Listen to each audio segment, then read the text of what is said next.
Hello and welcome into Sorare Spotlight. I am Andrew Laird. You can find me as Lairdino on Sorare, talking today about the international break and some insane scores that we are seeing over this break, which I think is a big lesson to all of us that we'll get into in a little bit. We're also going to look ahead to this weekend. I'll be honest, I went to make my lineups for this weekend, meaning this upcoming weekend. Today is Monday. I made my lineups for Friday already, at least some of them. And I did this a couple days ago. And it's exciting to get back to club football. I'll put it that way, because the international break has just been absolutely wild for scores. And like I said, we're going to go into it in a little bit because I paid the price on a couple lineups. And I think it's worth talking about kind of how we treat these international breaks when you don't necessarily have international players. And I know it's it's like a strategy that a lot of people use, whether it's getting guys from the Segunda division in La Liga, like La Liga 2, or the championship sometimes plays along, MLS, obviously, Superliga in Argentina. And it's now that the way that All-Star works with promotion and relegation, there's a little more risk when you have, what seems like a decent matchup in a domestic league that plays through the international break, and then somebody's playing San Marino. And yeah, we'll talk about that. Anyway, thanks everyone for coming in. So Rare Soul, Sean Kennedy, and Mikey Baston on the podium. Congratulations to you three. Really appreciate you guys coming in. Pico Player, when real football back? That's how I feel. I'm ready for it to be back. That's all it is. And Carrie, what's up? Watching from work. I mean, nothing wrong with that. Nothing wrong with that. Appreciate anybody who can tune in from wherever they are and whatever they're doing. It's great. So anyway, the reason. So there's basically two parts to this international break that I wanted to discuss. And actually, let's do this first. I wanted to look at kind of just some of the scores that we're seeing now. Another kind of, I don't want to call it an issue, but another issue that we come across with these international breaks is double game weeks too. So when guys, score or score well, and you're like, oh, great, they scored well. And if they don't score well in the first game, you got another chance. And obviously with a lot of the club football stuff, you don't. And so it's just a real uphill battle. Mike said, treated this international break as focusing on the championship as there are 3 game weeks within it, which I think is a pretty smart strategy. And obviously doesn't include the risk of promotion, or I don't want to say the risk of promotion, but you don't have to deal with promotion and relegation. Scores seem massive this game week. So many big faves. Yeah. And Jack Daniel said, good afternoon. Hello, Jack. Got 2 relegations to 2 Division 2 with okay teams. Variance is too big with international football. So one of the issues that I had, and I'll just pull my own lineups here. I realized the risk, but I don't think I appreciated how big of a risk it really was for me. So I had 4 Division 1 rare all-star lineups, and 2 of them were relegated. One scored 406 points. I'm 24 points short. I did have a DNP with Santiago Solari, which was a bit crushing. But Racing Club had a decent matchup. I went almost a full Racing. And it looks like Zelarayan's game disappeared. Let's see. Yeah, I guess he played the Armenia match.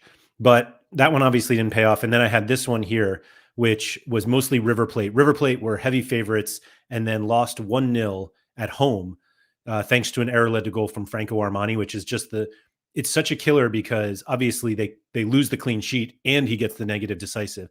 So 415 points, which I'm not saying is a score that is worthy of staying in Division 1, but 415 and 406 relegated.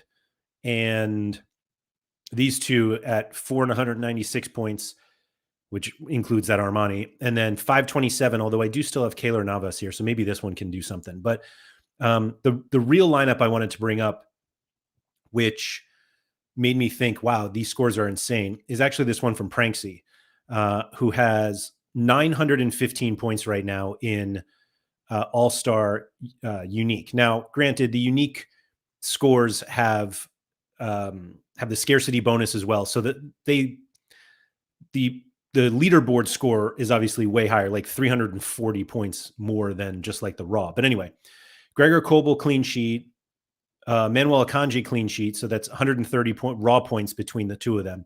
Upamecano had 80. Kevin De Bruyne 65 without a decisive, and he has another game. Kimmich 100, Mbappe 100 with as a captain. Erling Haaland 87, 915 points. And if you didn't already notice, he's second, not even first. Third place is at 828. Now, again, we have a couple more matches, so the scores could theoretically go up. But this is the top one here.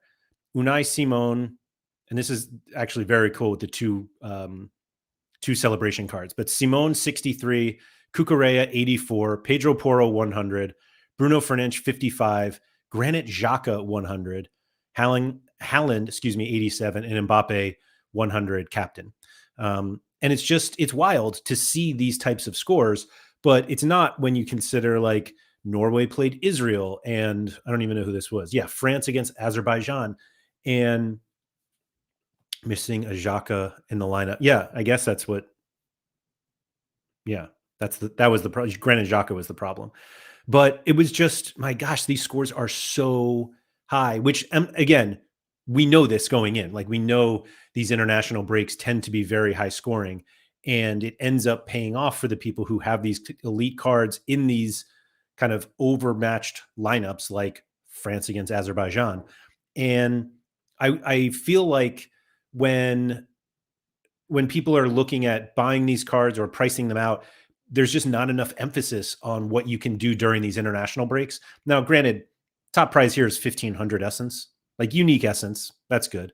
But I mean, if we just look at the, at All-Star Limited, I'm not sure I even surely I entered All-Star Limited. Here we go. So I have two Division 1s, which are as of right now staying in, and then a Division 2, which is staying in for now. But let's see what the full leaderboard is. So the top lineup right here, 755. Courtois 64, Upamecano 80, Van Dijk 96, Pedri 77, Kimmich 100, Mbappe 100 captain with the special edition from last season, and then Haaland 87 celebration card. Oh, yeah, that's a cool lineup. But it's just like, man, when they bought these cards, I just don't think they were considering, I can't wait to play these during international breaks. But 50, actually, I'm actually quite close to being relegated. 50 star rares or star limiteds up for grabs. And obviously we know how good stars are.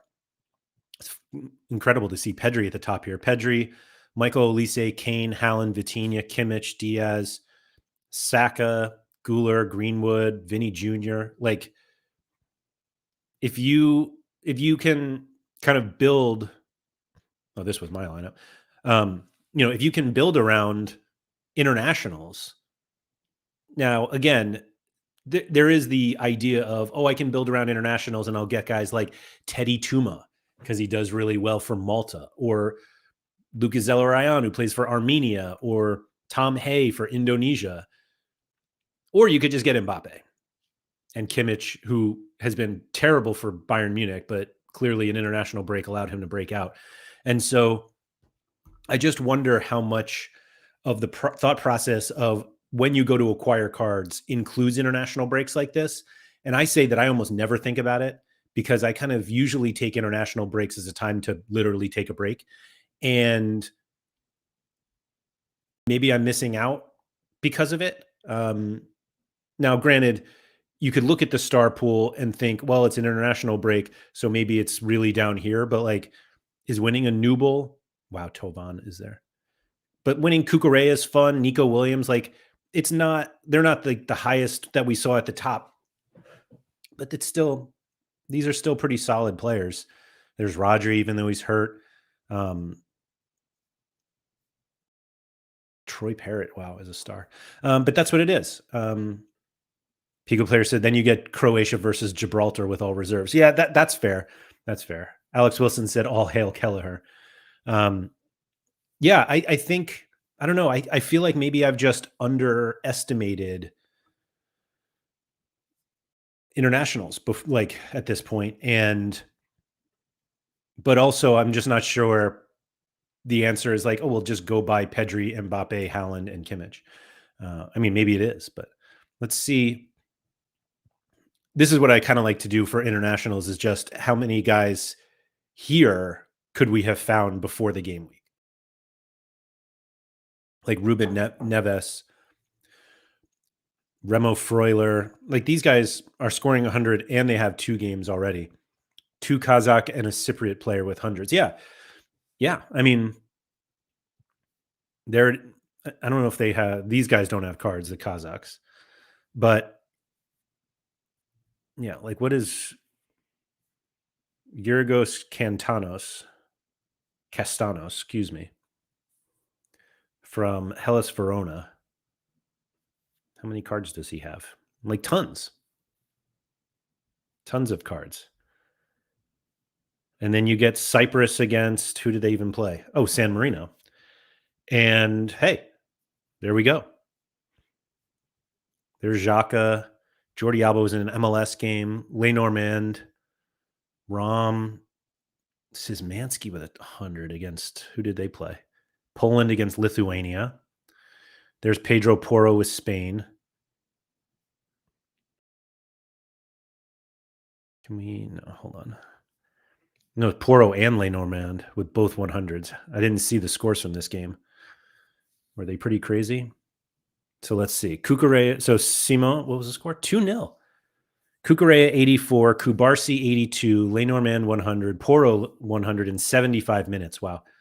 Marino 31, Ferran Torres 24. So they just avoided that side of the field. But Zubamendi 76 without a decisive.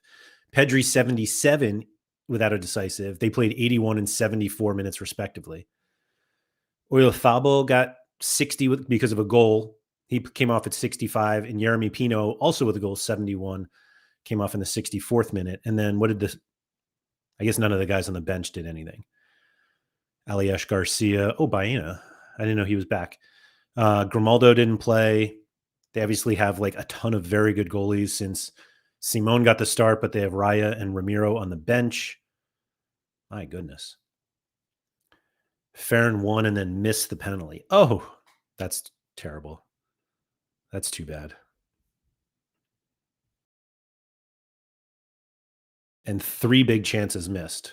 One of, well, I guess 2 plus the missed pen, right? So we got, 3 points for the penalty kick, for the penalty won, excuse me, and then -5 for the penalty kick missed. Not that you would get both decisives anyway, but that's terrible. Dimitrivski getting 86 against Belgium. Belgium was the bomb, especially as anyone putting him in a lineup would have done so for Kazakhstan game. Was he the top scoring goalie? Here he is. Centurion 83. Oh my goodness.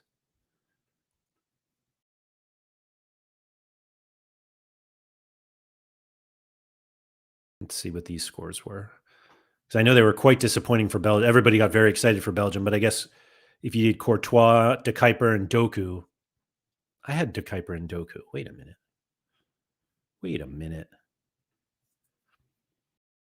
Why didn't I win everything?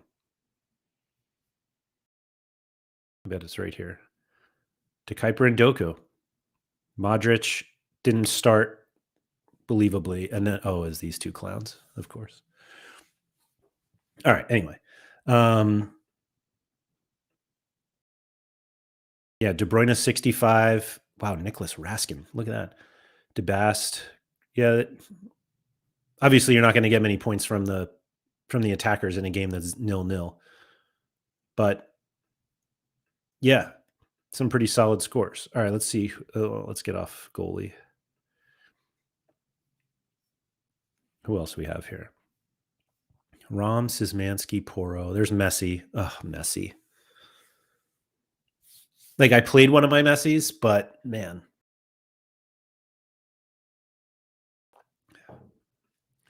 Raskin is Belgian. That was Nicholas Raskin, right?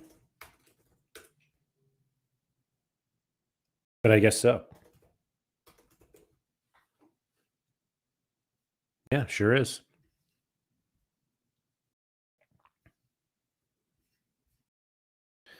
Modric start might have secured a podium for me in Division 3. I mean, I believe it.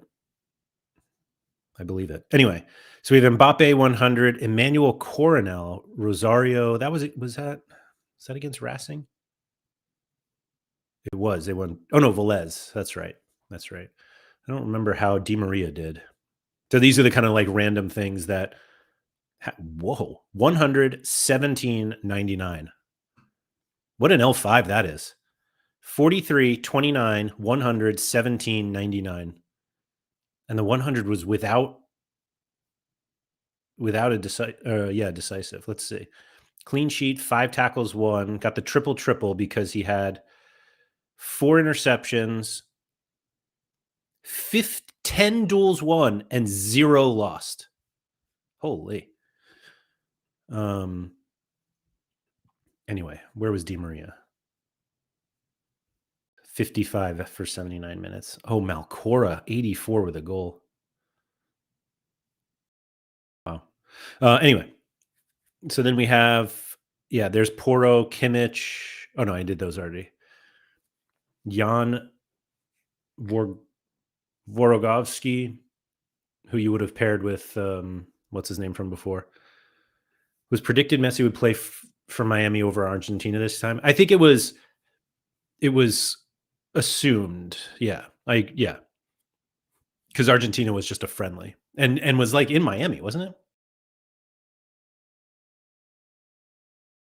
Somewhere in the States.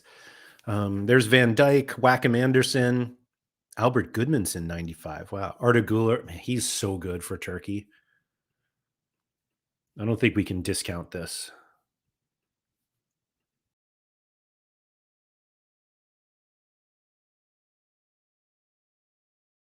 So 94, he had 41 against Spain, which is a tough matchup. 63 with an assist against Georgia.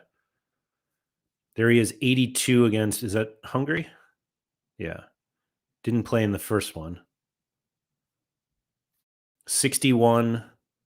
I have no idea what that is. Oh, Montenegro. 68 against Wales, 79 against Iceland. Like, Arda Güler is it, man. Particularly for Turkey. Obviously actually, it's not bad for Real Madrid either.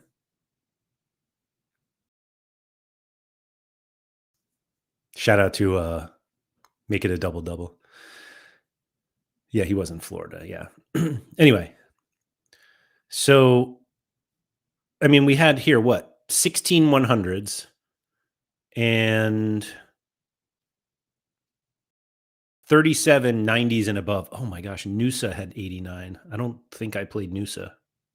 Oh, I must have. Here we go. Trubin, Paulo Diaz captain, Mikolenko, Atuesta, Haroldson, Nusa, and Martirena. What a wild lineup that is. Then we got a couple like La Liga 2 guys. There's Inigo Pina. Actually, I bet we could. There's Segunda Division. By the way, if for anyone doesn't know that this page exists, if you just go to your the lineups page, and then it's right up here, lineups, rewards, top players, and championship, and you can do within here, you can do positions, competitions, and just sort your own players. So like these are the top players in Segunda Division. Can we agree Paulo Diaz is dust now? If he's dust, then what is Franco Armani? Anyway, some decent scores in Segunda Division, but again, it's just like not World Cup qualifier scores. Let's see. We also had Peru, Chile, little Brazil, and Ecuador and MLS over the break. Crazy scores. Let's see what else we got. There's Memphis checking in every so often. Çalhanoğlu. Where'd I have him? And also, so if you see this little icon here, it means you have them in a lineup. And if you click on it, it brings up this panel. I had it zoom. So like literally, if you just click by them, pulls up this panel, shows a little more detail, including all his detail scores and his past scores, but you can see the lineup that they're in. So this one, amazing. I had Mikolenko here too. Kvaratskhelia, disappointment. Gustav Isaacson, I did at least captain. Well, I guess I had Jordi Alba would have been the proper captain. And then Di Lorenzo, 44. Didn't Italy? I feel like Italy had a really good matchup. Who did he play?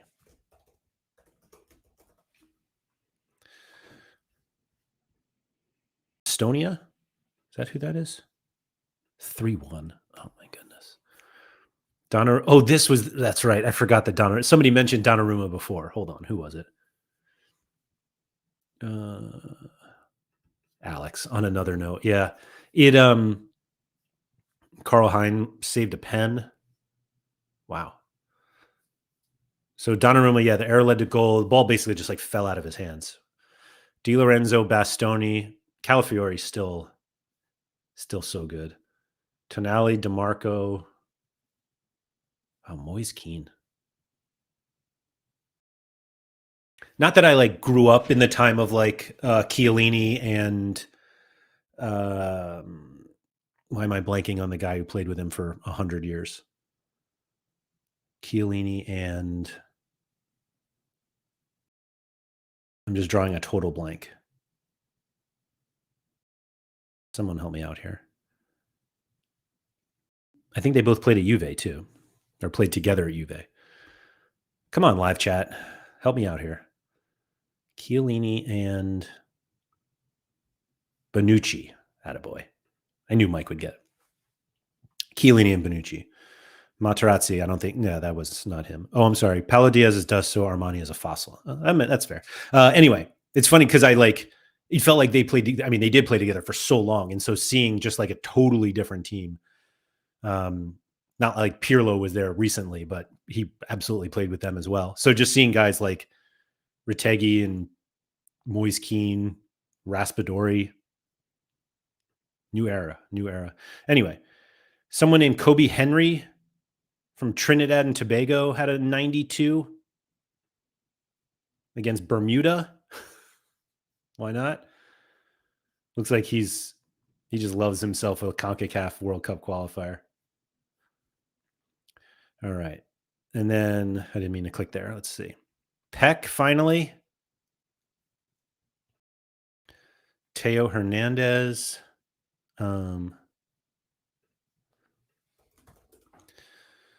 Fidel Escobar.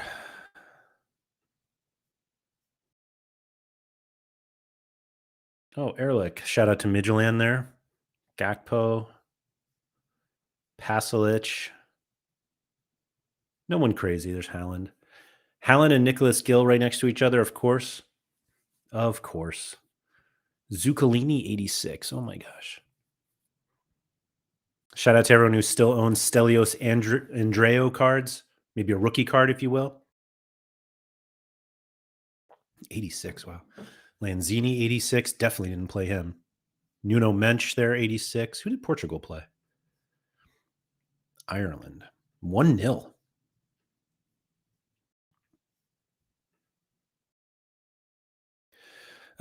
If Tulga is here or watching, or somebody who is near Tulga and can tell him, I would love to be able to click this right here, like this, and get the match stats instead of having to go to Nuno Mensch's page, then click on his recent score, and then click on the game. That seems like something I would enjoy. Anyway, Nuno Mensch, Ruben Diaz, 1-0. Dalot only played 62. Inacio, oh man, he only played 45. That's disappointing. There's Trincao, who I didn't play, getting an assist off the bench. Rough one for Ronaldo. Big chance missed? Of course. Of course. I have Andreo for so long now. I was sad when he went on to a non-covered league. Yeah, I was surprised about that because I felt like he was linked to a couple decent teams and then ended up, I forget where he was. Andreo, rare rookie here. Way to be. Let's go through his. Who does he play for now? RTS Widzu Lots. Where is that? Poland? Where is this? It is Poland. Look at me. I mean, pretty obviously Polish, but is there anyone else he plays with cards? Gilkowitz, I guess. Something named Visas. Oh, a couple guys.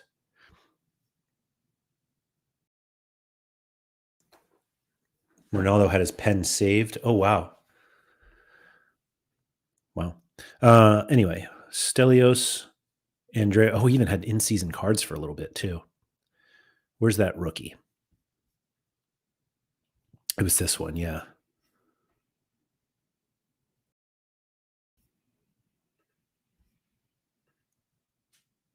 I remember the rare rookie was. I might have owned actually a Stelios Andreu rookie card at one point. I don't remember if it was rare or limited. I think it was limited. I won it.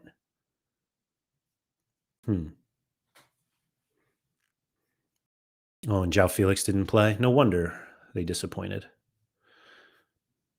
That surely was what slowed them down. Anyway, there's Pavlovic, Kukurea. I don't know who this guy is. Isaac Hine. Oh, Atalanta. Right. Divine Lunga. What a name.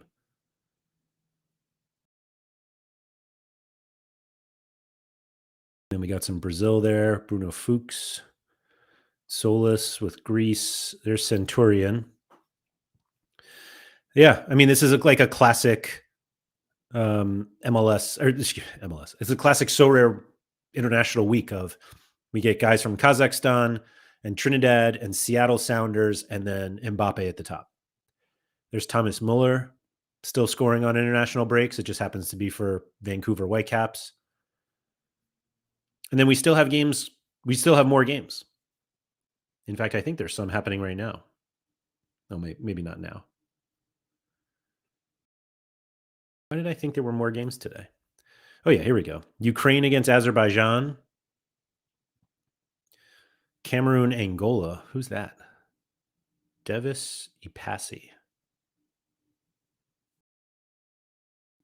I think I have his national series card.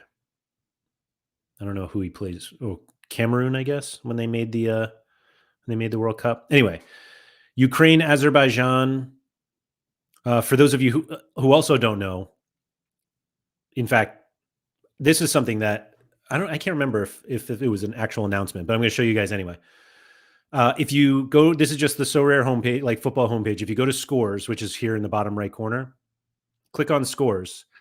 And if the game has not happened yet and you click on it, you'll get the starting lineup projections from Sorare Inside and the power grades. And you can click into the stats here. These are like for the games. And then these are like, yeah, you can see my cards. I have some in lineups. The top performers from the game will fill, but you can see the lineup projections right in here, at least from a player perspective. It does list them in kind of like goalkeeper, defender, midfielder, forward order to get a little handle on the formation. But you can see here, Olofsson 100 tonight versus France, please. I mean, it's unlikely. Yeah, second chances for Germany and France players, which is great because sorry, I was saying that's great because those guys need more chances to score 100. Yeah, so as you can see, like for the France lineup here, Elise, Upamecano, Rabiot, Saliba, Mignon, Coman, Kone, Kunde were all 90%. Lucas Hernandez and 80%, Ekitike 60. Ekitike, who almost cost us a phenomenal highlight of, Kylian Mbappe's goal from their last game, where Mbappe basically was dribbling and Ekitike, which is something I noticed like with my my daughter's U13 team this weekend, that when kids see players dribbling towards them, like their teammate dribbling towards them, instead of moving to open space, they go closer to them for some reason. And Ekitike did that to Mbappe, and Mbappe literally like dribbled onto him and then just like tried to like push him to the side. And then he got past another player and scored. It was, I think he won 5 contests in that one play. I would show it on screen, but I'm guessing it'll get us like copyrighted. So even though I believe the highlight I saw was somebody from the crowd, so maybe it doesn't count, but I'm not going to risk it here. I'd risk it over on my own channel, So Rare with Laird, if you're looking for more. But you know, this is an official So Rare channel here. We don't do that stuff. Especially since it's international. If it was a League On, maybe we could get away with it. Ooh, that's actually fun. I wonder if we'll find out about that. Can we get away with showing League On highlights on So Rare streams now that they're an official partner? That would be fun. Anyway, so let's see here. So if you're looking for this, again, it's just in the scores right down here on the bottom right on the football homepage, and then any future match you can see. If you click on it, you can see the starting projections and the power grades, which I think is it's great that they are adding here. As we see here, Wales against Belgium, kind of the expected starters: Courtois, De Bruyne. Actually, that one's out of order, but I guess it's order based on position, but then also starting percentage. So these guys are a little lower. Halligan said, I hate it when I'm in space for the ball and they just dribble into the same space instead of passing. So the ball moves faster passing. Okay? Pass the ball. Pass the ball. Anyway, I'm going to come up with this or pull up this notification here because it's a crafting clues update in case anybody didn't see this. There was an update about how they were rebalancing the crafting clues, presumably in order to get them into some sort of into reward pools. But there's an update here today which came out. Actually, I'm sorry. This is the same one from the other day, but I'm going to bring it up anyway for anybody who hasn't said it because it starts today. So on Monday, which is today, October 13th, if you're watching this live or on the same day, your clue inventory and the cost to clues will be rebalanced.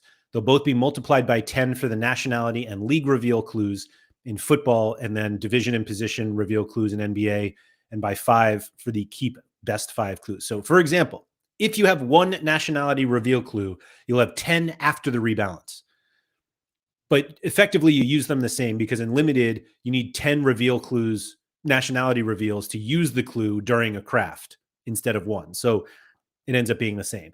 In rare, and then the multiple for the higher scarcities is the same. So you'll need 20 nationality reveals to use it on a rare craft, 40 in super rare instead of 4, and then 80 in unique. And then if you have one of the best 5 clues, you'll have 5 after the rebalance, but you only need to use 5 for a limited reveal, and then 10 in rare, 20 in super rare, and 40 in unique. And then they're also changing the maximum number that you can hold, again, just by 10. So it's 100 for the nationality and league reveal, 50 for the best 5. And so the experience should be the same. They're just changing the kind of base number that they use. And I think the reason for that is they're going to end up rewarding somewhere, whether it's going to be in SO5 or SO7 competitions or in missions or wherever. We'll be able to win kind of these clues, or at least kind of parts of them at a time, and then be able to use, hold them and accumulate them over time and then use them when we craft. So the essence amounts required to apply a clue to your draw are unchanged. So for example, you still need 500 essence to apply a nationality clue onto a football standard draw. So yeah, that's the no impact on gameplay and gives them more flexibility to reward clues. There you go. In our market promos, wheel, and more. Although the wheel was at NBA. And then, yeah, the scheduled maintenance thing already happened. So, so that's what we have for this current game week. I actually didn't even see, how far does it go? So Wales, Belgium, and then there's Nicaragua and Costa Rica tonight. Keylor Navas, Calvo, Gamboa, Martinez, and Ugaldi, excuse me. And then nobody from Nicaragua is minted. So if you have a Costa Rica stack, the game week will end tonight. It's obviously, of course, Wales mentioned. Of course. Tough match today, but, we've seen crazier things happen. And then let's see, we've got some missions today. I haven't filled mine out, so I guess we could do that. Let's pick a player who scores more than 80 points in today's matches and win $2 of market credit with each choice, and an additional 10, I'm guessing, if all of them get it. So let's see. This is just more than 80 points. So we have Skriniar against Luxembourg. That's what I have, at least. This Iceland one's going to be tough. Bergvall probably not going to start. Mbolo probably not going to start. Hans, iffy against Wales. David Rahm, here we go. And how many points is it? 80 points. Trubin probably doesn't hit 80. Mikolenko might. We gave them a good game over in Belgium, so hopefully we can pull it off. Yeah.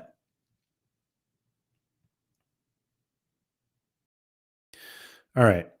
These are all classic, by the way. No in-season cards required. So then this one is pick a player from one of the following teams who scores more than 95 points in today's matches. 100 essence for each one. Win 1,000 additional if you're all three picks are. Wow, that's crazy. All right, so Rom, Vanaken, and I'm just going to go Stiller because that's all I got. I wonder why.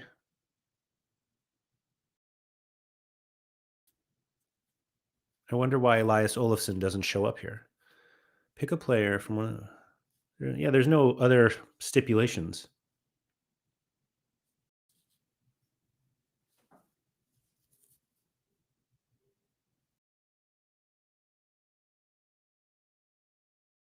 That also said it's done in 15 hours, which that game is in like 3 hours, isn't it?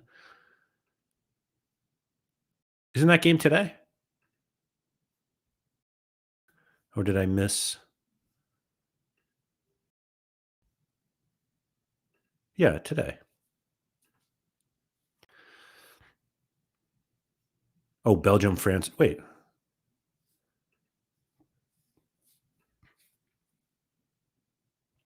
Oh, Iceland. Right. Thank you. Yeah, so it's only the favorites. So only Belgium, only Germany, and only France. Okay. And then I assume he comes up here in the underdog pick 'em. Here we go. Pick a player from one of the following teams to score more than 55 in today's matches and win 100 All-Star Essence for each correct choice. An additional 3,000 if all 5 are correct. I don't think I can pick multiple Elias Olafssons, but naturally we will try. They got us. So we'll take one out.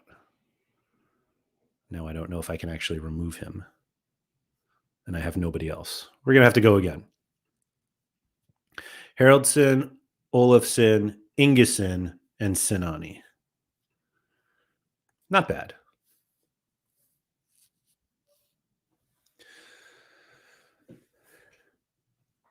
Doesn't say they can't appear 3 times. Good point. Good point, Dobsy. Maybe we go buy another Olafsson. Limpy said, I really like those daily missions, but some of these don't make sense. I mean, what doesn't make sense? Sorare. Yeah, hardly. All right, let me do it. I don't have as many rares, but let's see. This is a player that more than 80 points. Dobsy, look away.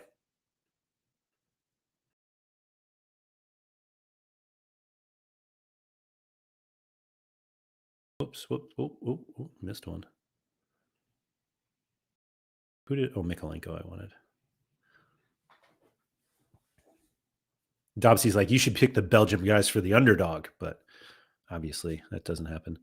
So Olafsson needs to score 55 today. See my previous comment and the 5 underdog players no one has. Well, it's not I mean, they have some. It's not like it was a Nicaragua one where nobody has even cards. So these guys need to score 95, which is a lot of points, but we try. I feel like this should make me feel better that I don't have a lot of underdog guys, but it doesn't really. I don't know if I have. Well, I have Olafson. Yeah, he's my only super rare here. I might have to play Olafson 5 times here. 3 times, excuse me. Oh, he can't even, he doesn't even qualify for the elite one. Okay. Just make sure those get in. And then I was looking ahead to this weekend. Um,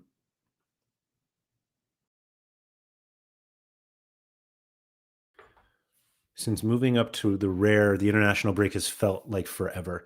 Yeah. Yeah, it's a tough one.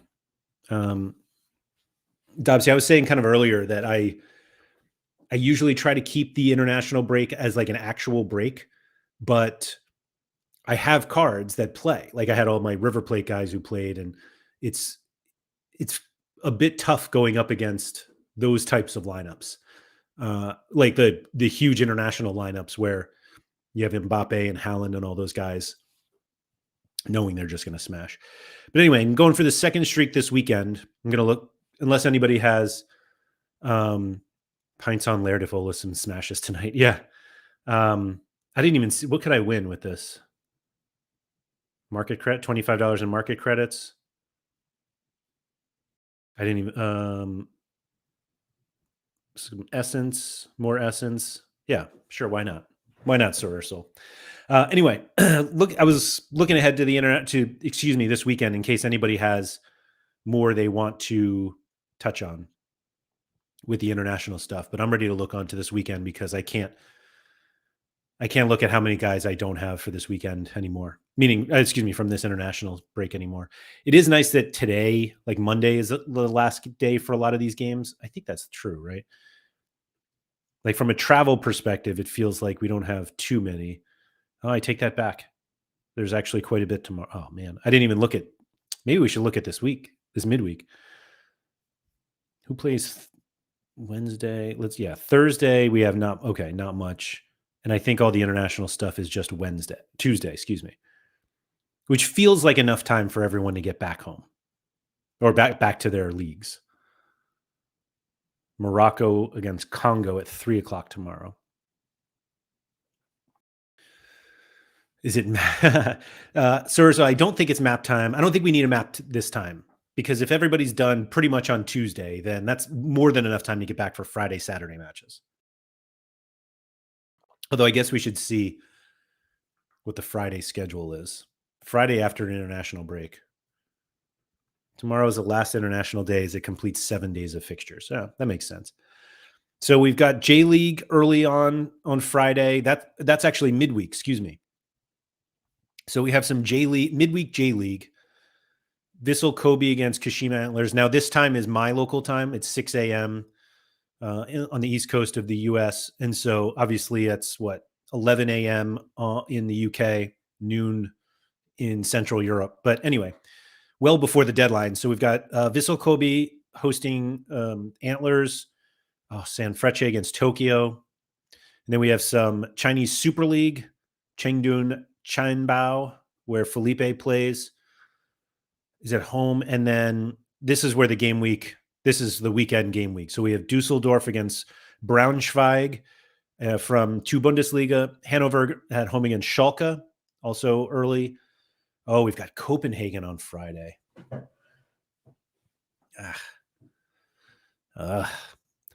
Troyes hosting Boston. Wow, Boston are terrible. Wow. Who is that? Jonas Martin. Didn't know he was there. Anyway, so that's what Boulogne against. I always just say like Guingamp, but obviously that's not how you say it. But anyway, we got Teddy Tum on a Friday. Reims Soweto Rodez. Grenoble against Pau FC. That's where this guy is the goalie. Oh no. Oh, Bobby Elaine. Oh, he's at Grenoble. Pau FC has guy has a rookie card. I forget what his name is. I don't think we have lineup projections yet. Yeah, not yet. But Union Berlin home against Gladbach for the Bundesliga.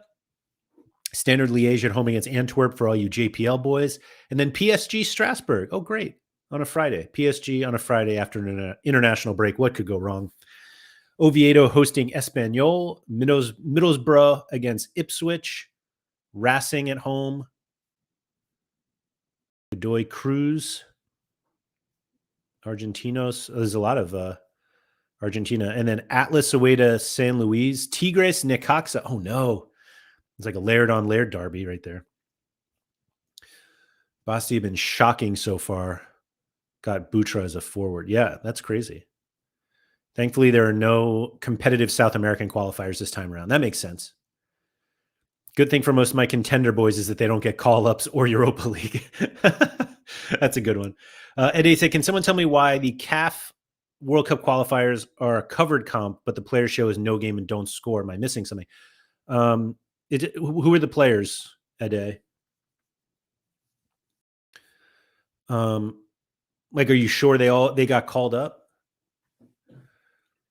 And I think the Asian AFC is coming back. Oh, okay. Just bought Lamine Cisse yesterday. I'm hoping Bastia will be better again. Now I'm just like, oh, let's make some lineups for the midweek. Can I get back into Division 1 in Rare? Let's see. These two are getting relegated. I definitely have a Sanfrecce stack. Osako, Sasaki, Erikai. Oh, man, what else we got? Çalhanoğlu at home against Georgia. Bruno Fernandes home against Hungary.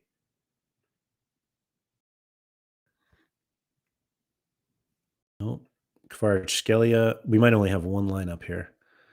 Erikai, Zelarayan, Di Lorenzo home against Israel.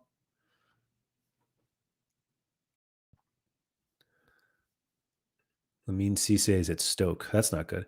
Game week 16, Andre Anana and Yahya Fofana. Let's look. Let's look in a second. Let's see. Di Lorenzo, Angelari at Santos. Oh, Hakim. Yeah, we'll play Hakimi.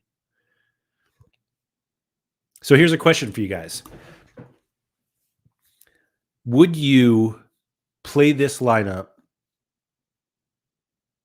in Division 2, trying to get into Division 1, or is it competitive enough to just play, like, win something in Division 1? Even where the scores are, actually, I guess we could, let's look at Sorare Inside, some sort of official partner of Sorare. So, like, Morocco, huge favorites. Oh, I have Felipe here. Oh, wait.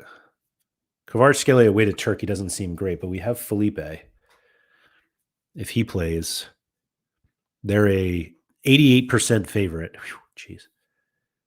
Look at Jamaica, 93%. Play in Division 2 and get the team back to Division 1. Think it may be good enough, to be honest. To be fair, excuse me.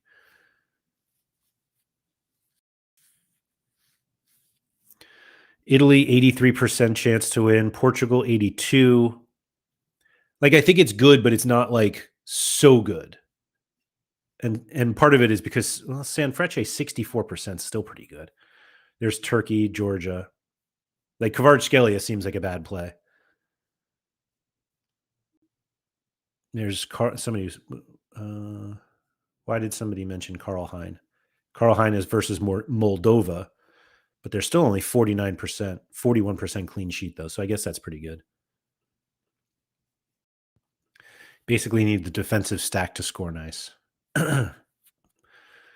D1, you're at risk of Spain and England combos as both should smash.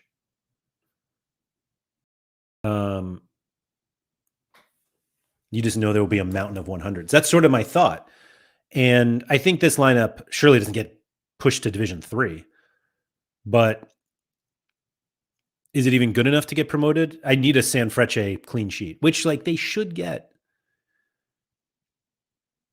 I'm just going to remind everyone of this when I win midweek. We can talk about it next weekend. I would like to have a third. I mean, I would like to have all of my lineups back in Division One for the weekend, and I don't even have a goalie. Let's see who else we have though. Is it worth trying to get a Carl Hein, if you will? There's Erikai, Di Lorenzo, Zellerai. I don't even have another mid. Okay, and then do we try to get up? Oh, I don't even have a limited goalie. Do we have? Let's see, Erikai. Oh, this one's 10%. Di Lorenzo, El Canus. Oof. Better chance with D1 at the weekend. Zelarayan, Akturgalu against Georgia. Eric I already put in. Anguilleri. Aaron Herrera away to El Salvador. El Salvador wasn't great against, who is that? Suriname. That's disappointing. Davidashvili, Neymar's out. Emiliano Martinez not going to play. Oh, Hulk? Is he going to play? We don't know yet. That's a tough matchup, though, but still, he's been dreadful. Goodness gracious. It's almost like he's old. I don't think this is going to be good enough, even with a goalie, to move up to Division One.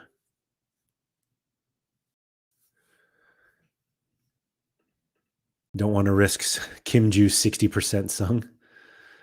Can't say I do.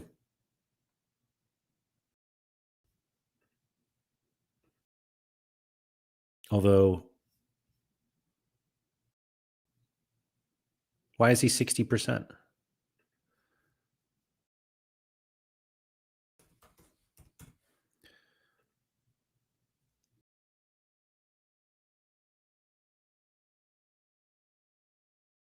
We may see Shiotani in midfield with Kim Ju Sung taking a position in defense. So I never know when to use him now. Ugh. I was just about to say, when are you going to use him? I mean, I have all three of these guys. I could play a super defensive stack. But yeah, 60% scares me. He's always down at 40% or 60% or 40%, it seems. But it also seems like he's been playing. Like he started what? 1, 2, 3, 4, 5, 5 straight.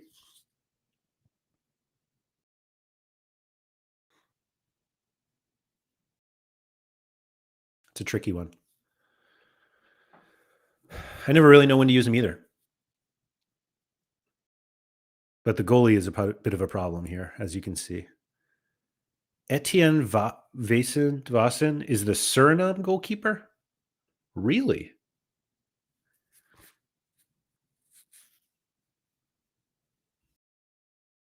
Had no idea.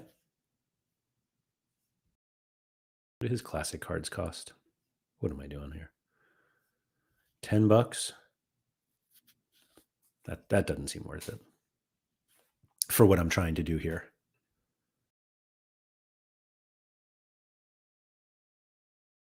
Suriname is a colony in the Netherlands. Yeah. Is this? Yeah. Sorry. They're obviously doing a pretty good job of bringing some guys in.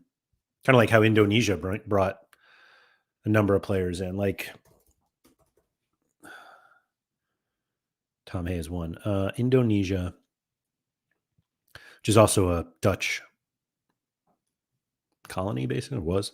Martin Paez, Jordi Amat. Really? Nathan Choa on, Calvin Verdonk, Dean James. Wow. This is actually a lot more than I thought. Eliano Reinders, is he Tijani's brother? Surely, right? Ole Romani. Wow. So much yellow, but still. Who is Justin Hubner with his 77 outfit? Look at that. Subbed on against Volendam. Played 76 minutes. What do you sub off? Hold on. Forget who I was even looking at already. Justin. Oh, he plays for Fortuna. Excuse me. Here he is. Wow, just smashed. That's so weird. Yeah, you nailed it, Mike. Anyway, it's like close to a lineup.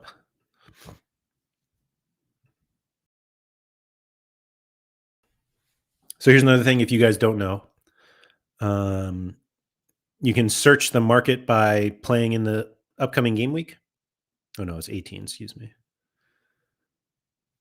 So we could look at all of the goalies. Where are we here? Position.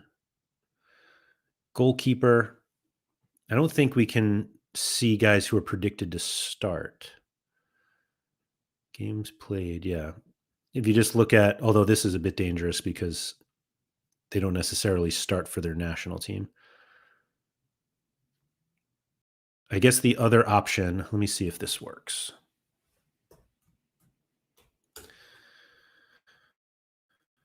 I think you can do it from the scouting page also. Sorry, I froze up there for a little bit.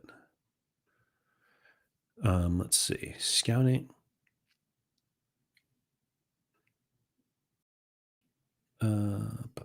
Yes, here we go. So game week 18. And we want position is goalkeeper. And this will tell us their matchup. Usually there's like I thought there was a power grade. And we do have chance to start. There we go. So I could buy Tomoe Hayakawa for Antlers. Seems a little tough. Can I search?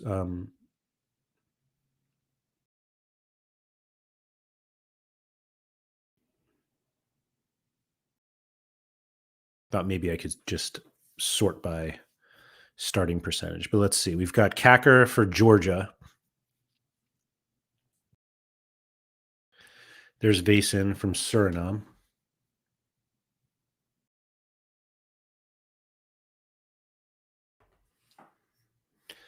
Obviously, Pickford. Can I move this over? Hold on. Georgi Petrovic. There's Osako. Donnarumma.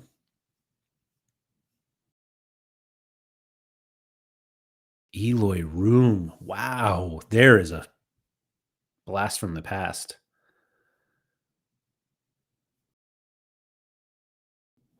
He pretty much only plays internationals. I don't know where he's even playing now. He's probably living in Curacao, just waiting for the call.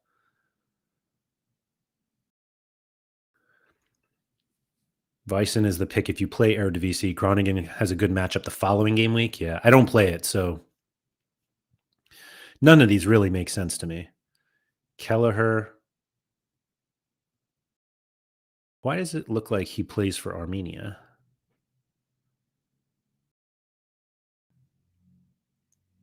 That's weird. I feel like the highlighted one should be the team that they play for. Isn't that the way the lineup builder works? Yeah, it's like it's switched. Yeah, because Rui Silva is Portuguese, not Hungarian. Tolga. Our worst places to live in Curacao. For real. You're not wrong, Mike. Not wrong at all. Hey, Bear said, I usually turn off the starters filter because it only shows guys that have been playing as starters, not somebody who will start now. Yeah, I guess we should I don't think we need any of these. Just give us everybody.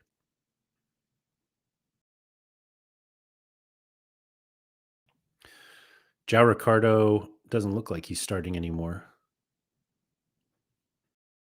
Oh, Diogo Costa, obviously. Duh. Wait a minute. Oh, no. Costa's like the one guy I don't have. Say I got like a bunch of challenger guys, and Diogo Costa is like the one goalie I don't have. And this is an auction. It's not even a.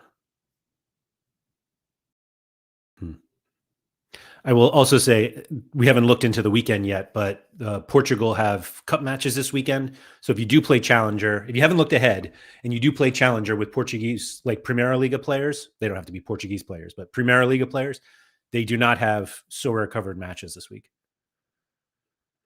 This weekend, excuse me. Buy someone like Inai Simon and write it off as an investment for the World Cup. I don't write anything as an investment here. So that's going to be tough. This game week is still internationals, Abear. Yeah, game week 18. There's some J League, but there's also mostly and Chinese Super League and a couple others. That happens Friday before the deadline. Like that's the those matches end the game week. So yes.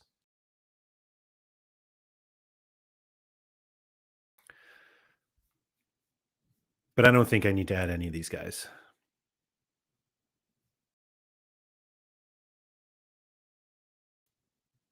But this one is right. Dean Henderson. Did this just swap change while we were doing this? Oh no, this one's off. Now I have no idea because this shows Italy like not highlighted. Obviously, Carnesecchi and Donnarumma play for Italy, but then the Sanfrecce one is correct. But then Henderson does play for England, so now I got nothing. I know. Yeah, I know what you mean. So we're sold. Don't worry. Yeah, Paez is Indonesian. Yeah, I don't think they played this game week though. Right? I don't have Paez, but I don't think Indonesia play. Yeah, they don't. Surely you have an Andre Blake. I don't. Never have. One player I've literally never gotten on So Rare. Never had a Kai Wagner either, so maybe that's part of the reason why.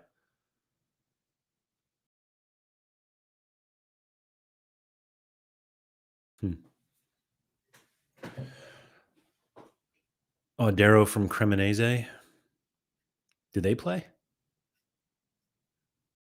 I didn't see him on this list.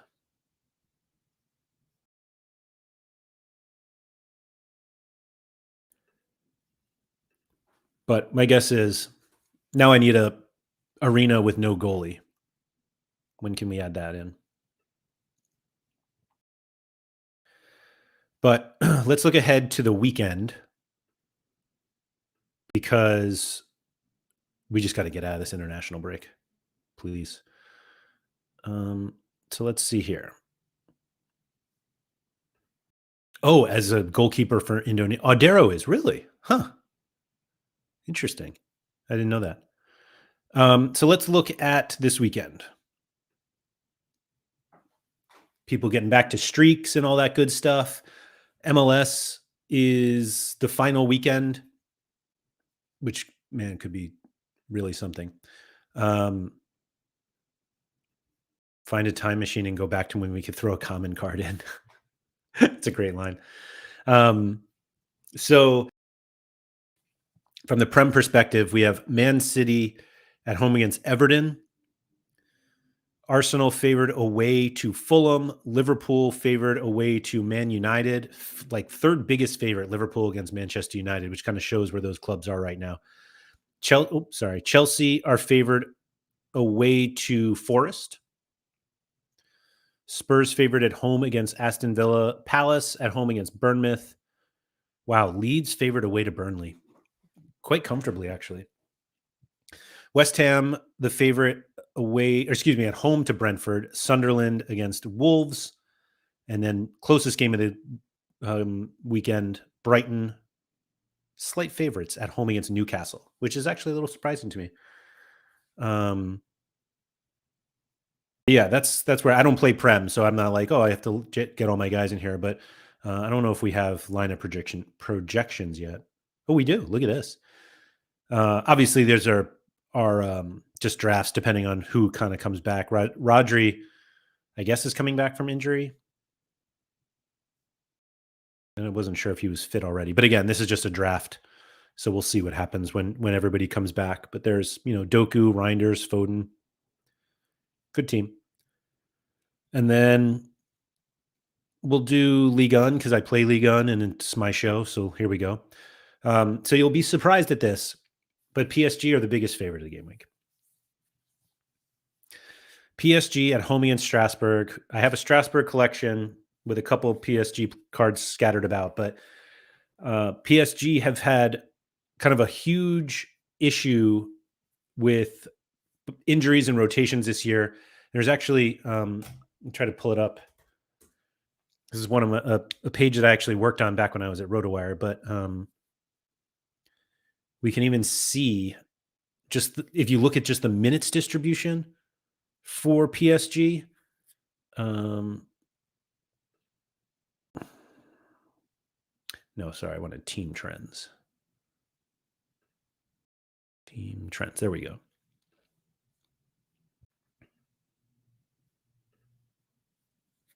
So this is just like the minutes distribution of players. So whether you have him or not, you should probably are not surprised to see Vitinha and Hakimi lead the team in minutes. Hakimi, but obviously less lately. Let me zoom in a little bit here. So these are just Ligue 1 matches. It doesn't include, I don't think. Oh no, it does include Champions League. Sorry, because that's the Barcelona match. So Hakimi, Vitinha are the top two at 655 and 652. So they're averaging 73 minutes a game. But then Barcola, who did miss a couple games, I guess he only missed like one. But he's been playing a lot because Kvaratskhelia, who's all the way down here, 280 minutes total. I didn't realize Marquinhos has played so little. And then Doué played the first three and has been out since. João Neves is hurt. Dembele hurt. And it's just like PSG has been really tough this season, just in terms of getting enough players to play. Fabian Ruiz and Vitinha have been, although Ruiz has missed two of the last three.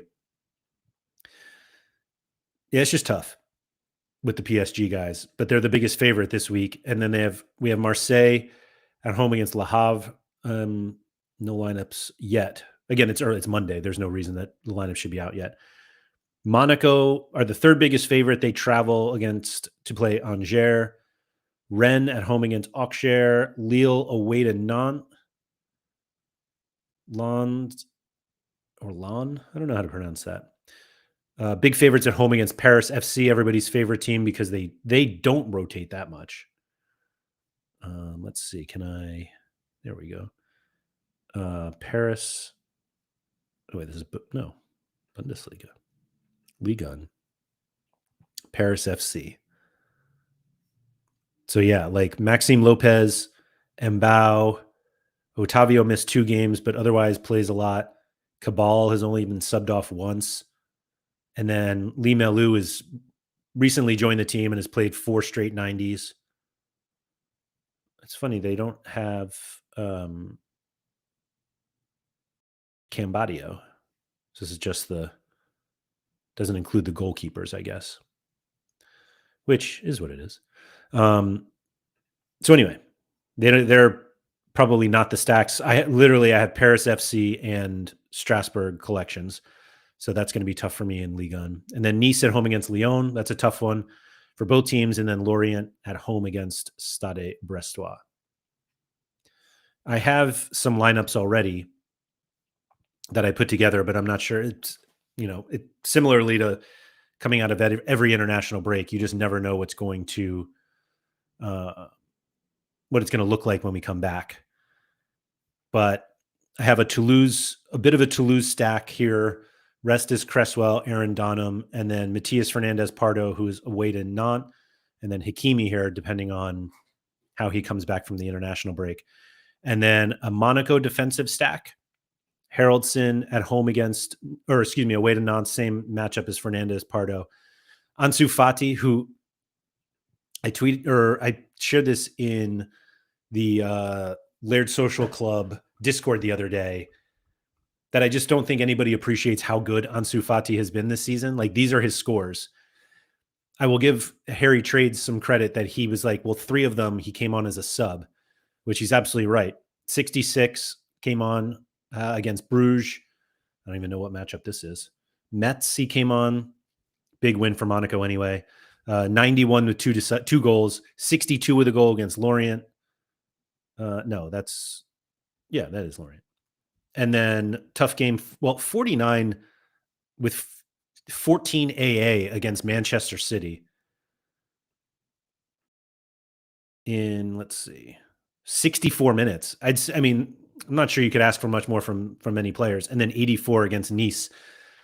Like Ansu Fati has been pretty good.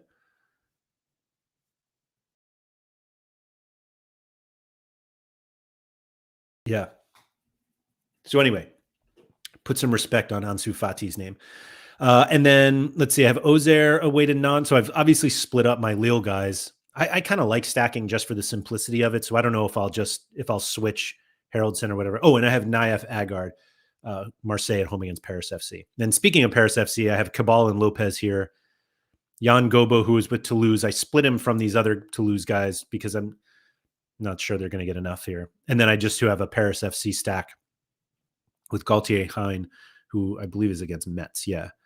So, oh no, I'm sorry. He plays for Metz against Toulouse. So we'll see how that one works out. But that one's my lowest lineup. Is it Division 3? It is Division 2. But those are the ones that I built for that. And then let's see. We can move on to the Bundesliga. Now, I actually, over the international break, put together a couple Bundesliga lineups. It ended up coming out of jealousy, I think, from watching people plow through the streaks. And I will also blame Sorare Deke a little bit for it as well, since I talked to Deke a decent amount and he got to the fifth or hit the fifth streak for the big prize in limited. But it just feels like this big, and the reason I'm upset at myself is because this is something that we talked about even before the season started. But it was like Bundesliga looked like the easiest one for streaks because it's so high scoring. Now you can make the argument maybe the goalies aren't great, but there are some defenders. But man, like I feel like I missed out, and so I tried to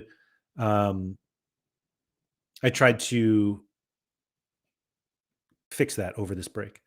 Sorry, Lons is Lon, yeah, too loose. I wish I had an Mbao guy as an Iron Man. Yeah, he's very good. Speaking of guys that we need to respect, I mean, Paris FC don't win a lot of games, but like this is all AA here. 66, 53, 35 against Nice is a little unlucky, but 62. I'm not sure they even won any of these games. Let's see. So this is 66 without a clean sheet, 53 conceding 3 goals, the 35 against Nice. I mean, Nice are tough. And then 62, this did include a clean sheet. So there was that. But anyway, let's look at the Bundesliga. Der Klassiker here. Why did you choose Ligue 1 again? It's Mike, you're not wrong. I thought I liked the league, and I feel like it's one of those that, and the worst part is I didn't want to buy PSG players. I wanted them, but they were so much more expensive. And so I was like, I'm going to try to do it without PSG players.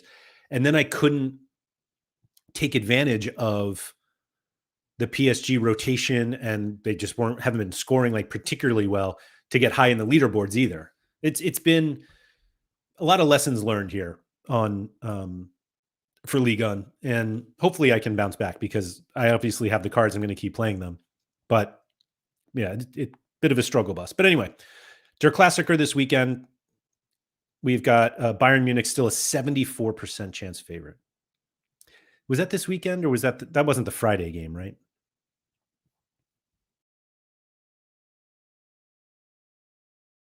Forget. Oh, Gladbach was in the Friday game, Friday Bundesliga game, right? There we go. Union Berlin against Gladbach. So yeah, Der Klassiker is. I guess I could just like literally look. Does it show it here? No.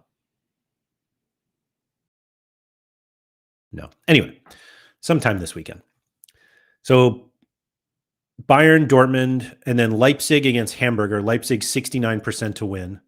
Hamburger have been pretty bad this year, so that's not overly surprising, especially since Leipzig are one of the better teams. Cologne at home against Augsburg, and then everything else is pretty tight. Union Berlin against Gladbach. There's the Friday game. St. Pauli at home against Hoffenheim. Bremen away favorites to Heidenheim, not to be confused with Hoffenheim. Bremen home against Mainz. No, hold on. Bremen home. I missed it. I mixed it. Bremen away to Heidenheim. Sorry. Leverkusen favored away to Mainz. That's what it is. Freiburg favored at home against Frankfurt. That seems crazy to me. And then Stuttgart favored away to Wolfsburg. Right, Mike. 3/4 of the season left. Plenty of time. Plenty of time. And so it's funny. I was talking about this on a So Rare with Laird show.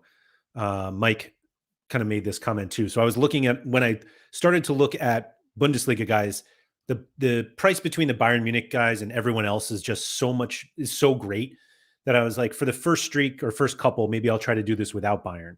And then maybe if I get to the fourth streak, I'll try to, I'll add some Bayern pieces. And one of the teams that really bounced out was Dortmund, which isn't surprising because they're one of the better teams. They're arguably the best team for outside of Bayern Munich. And I just didn't want to buy them because of this match, because they play Bayern Munich coming out of the break. And Mike was like, they have all season. Like, avoiding them for one game seems unnecessary. And Mike is totally right. And I've avoided them anyway. So it is what it is. But I did put together, I'm not done yet, and I probably shouldn't give this away since I still need to buy cards. Not that people are like buying cards to spite me. But I put together a Stuttgart collection. So I've got Nubel, and you'll see Stuttgart without Mittelstadt, which you can make the argument is dumb. And I would totally accept that argument. But it's what I got to do right now. But then we also I have a Leipzig defensive stack because I really wanted David Raum. And Raum is a personal kind of thorn in my side, because early in the season, I saw that he was taking all their set pieces. And I was like, man, he could do really well. And I didn't play Bundesliga. So I was like, I'm not going to buy a Bundesliga card. And of course, he ends up like smashing. And now, then obviously that kind of like kept his price up. But like, if you look at this, literally, this is like peak Messi stuff. Probably not this 59, although that was without a decisive. Like his last 6 games, 70, 59, 81, 100, 100, 100. And this 100, like against Dortmund. Now, again, you can make the argument these decisives are not that sustainable, but whatever. 100 against Wolfsburg, 100 against Dortmund, 100 against, what is that, Netherlands? Luxembourg, excuse me. I don't know why I said Netherlands. And then he has another one coming up against this one against Northern Ireland, and then Hamburger and Augsburg coming out. And I just didn't feel like I could say no to them anymore. So that's why I bought Raum. And then I have Eric Martel. I really liked. He had some good floor. Paul Nebel. So I have like a Mainz guy that's not Amiri. More Kai Wagner than Messi. That's fair. I always wanted a Raum too, but the constant links to Man United always put me off. That's a good reason to put you off. And then I bought a Daniel Sinani, who takes set pieces for St. Pauli, because a forward set pieces is just something I can't resist. And then I bought Mark Flecken, paired him with Loic Bade, who I actually have from the my rare Ren collection. And this one is obviously still work in progress. If you're looking at Flecken and you're like, oh, obviously the defender is Grimaldo, you are absolutely right to think that. I just don't have Grimaldo yet. I don't know if I'm going to get him right away as they play away to Mainz. As we saw, it's not like a great matchup, 41%. So we'll see. We'll see where that goes. And then these were 2 rewards that I won this year. I don't even think Bibu starts. In fact, there's just like a Nepenthez small meme against Bibu. And then Furic, I don't think starts either. And so I have to replace these. Like I'll replace these 2 at some point, hopefully, in the next couple of days, if I want to really go for it. This is my first week, so there's no relegation risk. So even if I just ran this, it's not the end of the world as I continue to kind of build up. But I only have 3 lineups for this right now. And we'll see. We'll see. Nebel was great in the U21 European Championship last year. Yeah, so again, it's like no set pieces, but he is very good, or has been good. without any decisive. Well, I was going to say he's been good without them, but like 72 with a decisive here against Augsburg, 34 against Dortmund. I can't fault anyone. And then 59 against Hamburger, which was preceded, excuse me, by this 50 against Nicosia. I don't remember if they're in Conference League or Europa, whichever one it is. But those are kind of scores I like to see, even from guys that don't have set pieces, which is kind of why I added Eric Martel. Where is he? Same lineup here. So Martel is actually, he was a U23. I mean, he's still U23, but he was a very solid one for a bit. Just back in the day, like when he played for, I can't remember who he played for before this. It was somewhere in Austria. Was it Austria Vienna?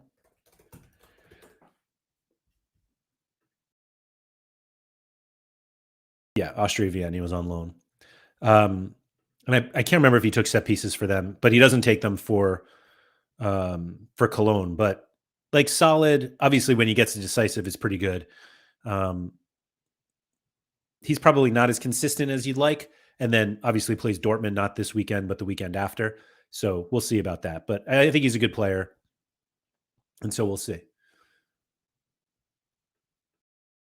Love how it basically took one stream to get you into Bundesliga. We could convince him to do most things, I think, Dobbs. Yes, you're not wrong. You're not wrong. I mean, it wasn't so much that stream. Like I had been thinking about it. And yeah, I mean, it was an international break where I'm sitting on. I mean, you should see the shenanigans I'm doing with Challenger, which I'll talk about over on So Rare with Laird one day this week. Mike said, not a great matchup for Leverkusen doesn't mean it's not a great matchup for Grimaldo. You're not wrong about that, but if it's a bad matchup for Flecken, like why would I play Grimaldo with him? If anything, I should play Grimaldo like here, or even in the top lineup, and then move these guys. I'm not like sold on a full Stuttgart stack, but it's also, again, it's my first week in Division 3 going for the streak, and they have a decent matchup. They are away, so it's not the worst thing. I think the whole scouting part of the stream made it more of a possibility, though. You're absolutely right, Dobsy, and that's kind of what it was. That you start scouting certain things, and all of a sudden, you find one guy, and you're like, oh, that's interesting, and then you just go into it, and then that's just kind of how strategies evolve. And again, if you're interested in that sort of stuff, that's what I do over on So Rare with Laird. If you're watching and don't normally watch that channel. So let's see. We did Prem. We did Liga 1. Let's do La Liga. See what else is out there. I don't play La Liga at all, but none of this is surprising. Barcelona, huge favorites at home against Girona. I don't know if Rafinha is back. I doubt we have a predicted lineup. Oh, we do. Rashford, Pedri on to start. Koundé. Yamal will most likely be available for the game against Girona with the goal 100% for El Clasico. So I guess he plays a little bit here. Rafinha and Fermin should also be available. Oh, okay. Danny Olmo, probably not there. Okay. And then Atletico Madrid against Osasuna. Real Madrid away to Getafe. Sevilla at home against Mallorca. Villarreal against Betis. Wow. Betis is one of those teams that's probably just better for SO5 or 7 than real life. And so it's funny to see them as like a big underdog against anyone other than like the big 3. But anyway, Celta Vigo home against Sociedad Athletic Club, away to Elche. Alaves at home against Valencia.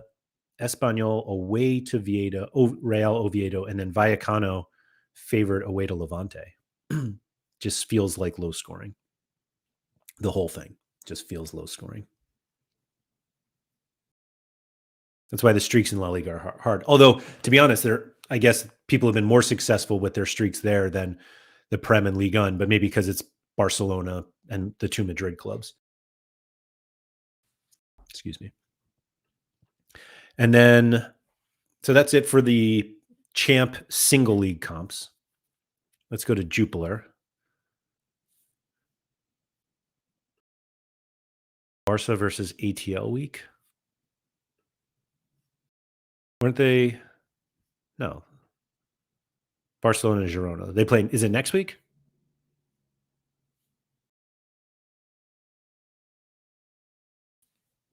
Now I'm curious. Barcelona fixtures.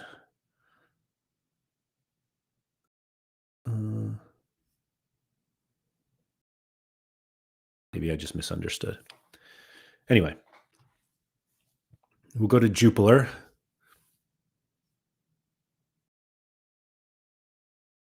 Oh, Barca versus Atletico Madrid for scoring. Yeah. Which is funny to like consider that a Diego Simeone team is like, they could be the highest scoring team because boy, oh boy, does that just never happen. Anyway, USG top favorite. They're at home. Club Brugge away. They are also favored. And then let's see, Genk against Cercle Bruges. Anderlecht against STVV away. Standard Liège against Antwerp. This is just a bunch of like, it's USG. I mean, it's just like this every week, I guess. USG, Club Brugge, and then everybody else. Mechelen favored away to Dender. Westerlo favored away to La Louvière. Wow. Maybe it's a Haspelot wheat. And Ghent away to Zulte Waregem. Wow. Are Ghent that bad? Or is Zulte Waregem that good? JPL, not a league that I touch. Hans Van Aken is just a all-star player for me. And then Eredivisie, PSV Eindhoven at the top against Go Ahead Eagles. Not great for Jacob Briam.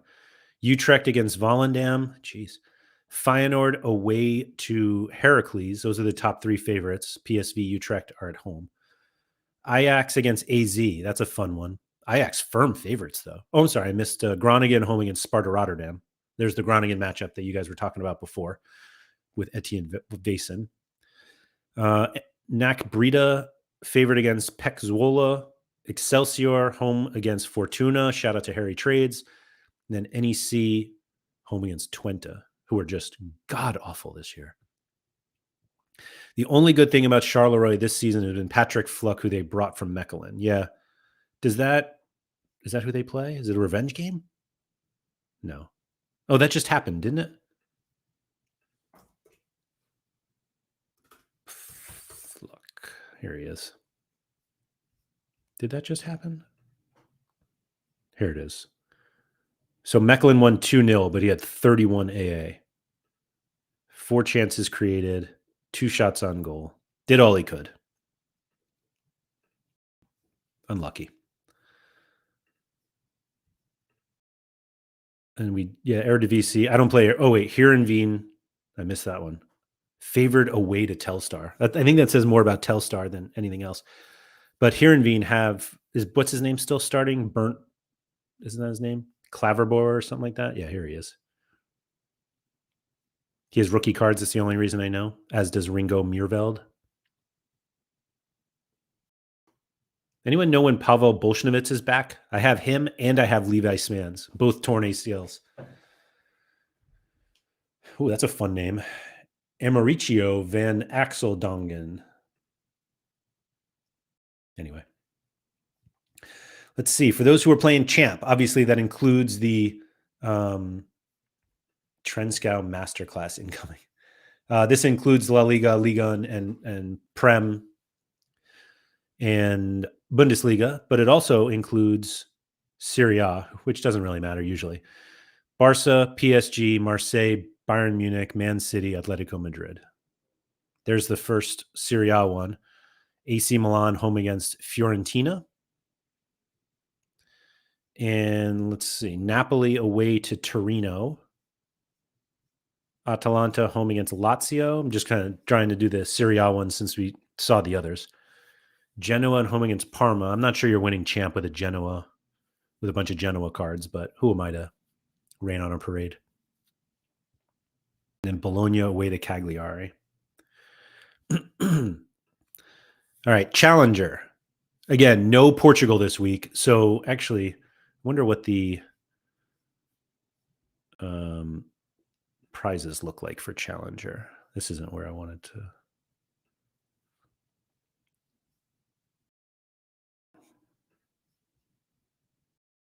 Obviously, that gave away what I was, what I'm looking to do.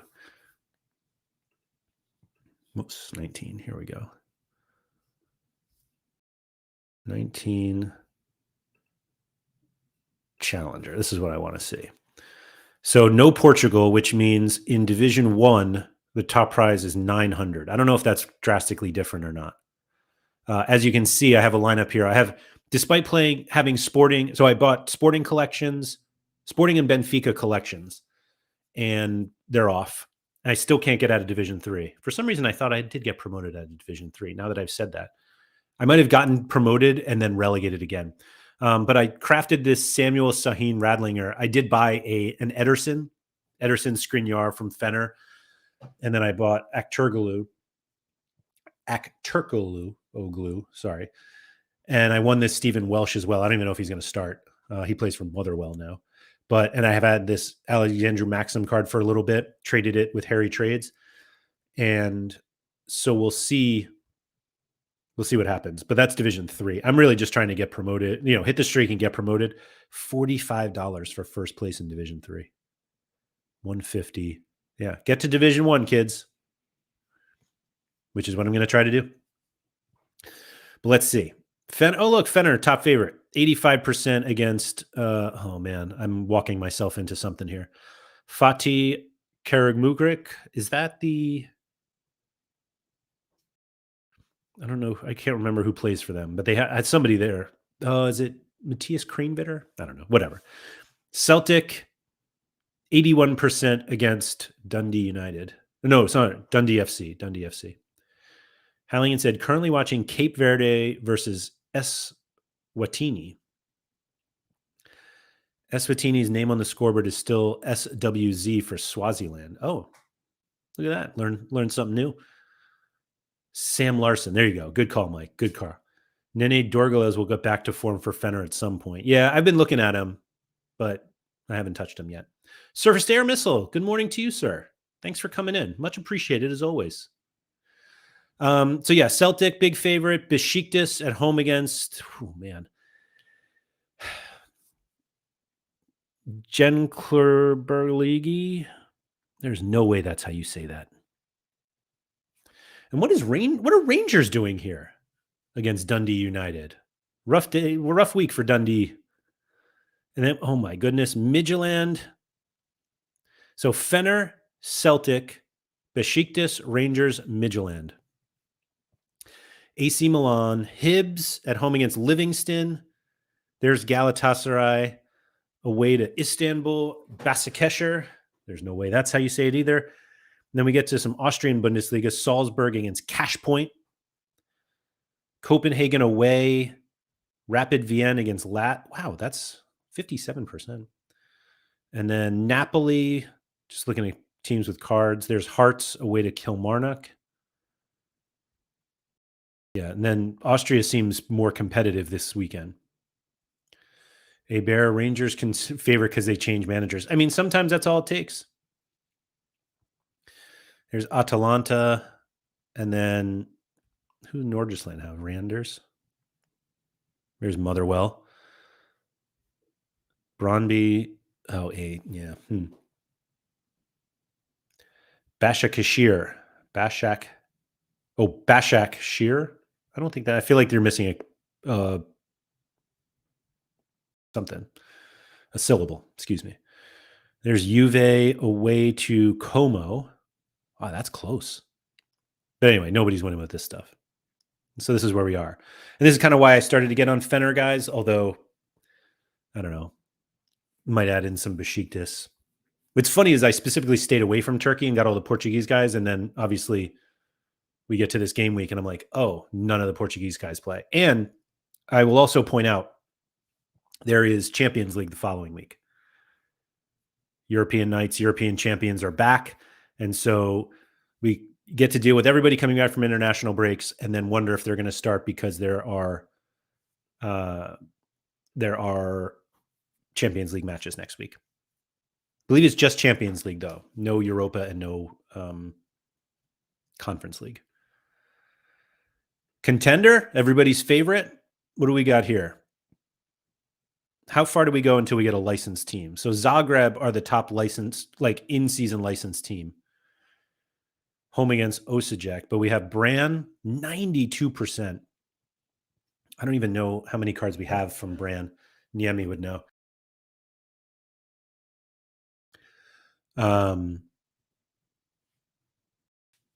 Toluca against Querétaro. No, Querétaro.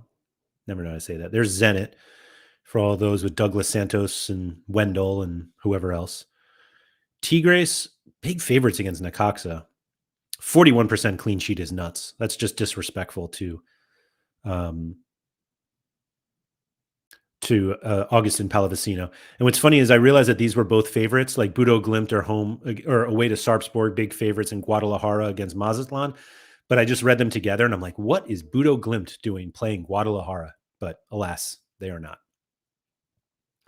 This is making me feel good about an all-star lineup.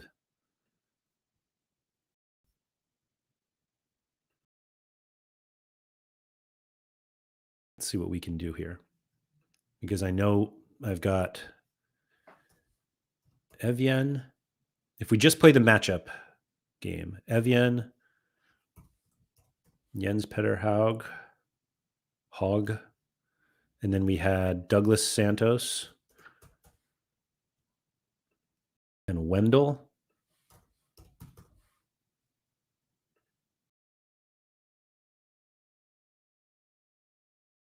And the Tigres, like if I wanted to do the Tigres defensive stack,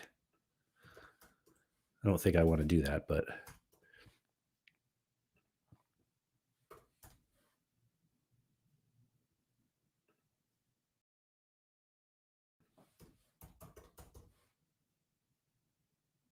I'm just such a sucker for defensive stacks.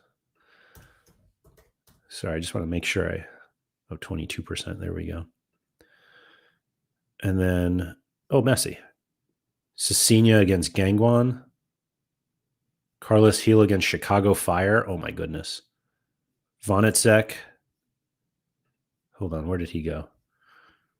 Where's Karl Ruscher? There's Spartak Moscow. So that, oh my goodness.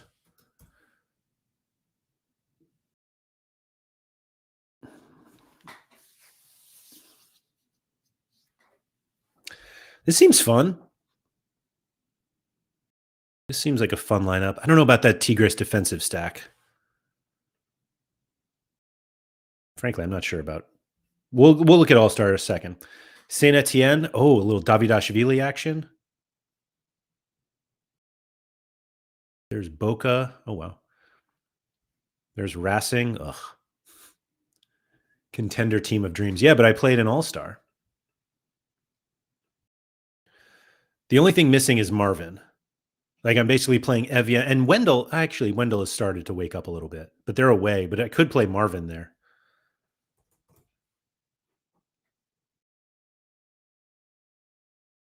And then defenders. I mean, is Miami away to Nashville? I'm not sure. There's Watanabe against Heracles. That could be fun.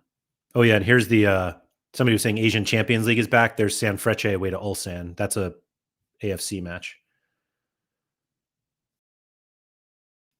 I'll use Hakimi somewhere else.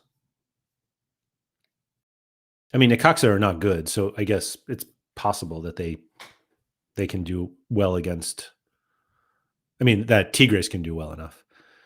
Estudiantes for all those with Muslera. Maybe I trust Muslera more for a clean sheet. Santis, that's an in-season card. Watanabe. Feyenoord against Heracles. Oh, and there's Saint Etienne. I could play. Oh, man.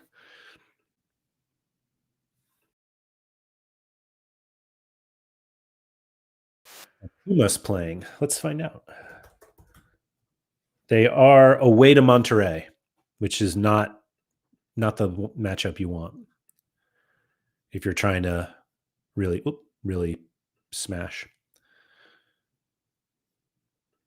MLS has huge rotation risks. It's decision days, and teams may rest players if they have nothing to play for or rest for the playoffs. That is very, very, very true. Very true. Okay, so we have Marvin.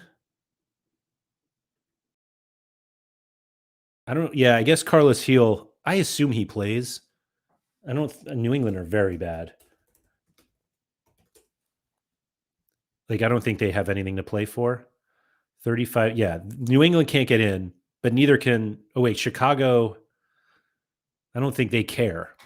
Not that it matters. Like, if Gill plays, then he should be great. But let's say he doesn't.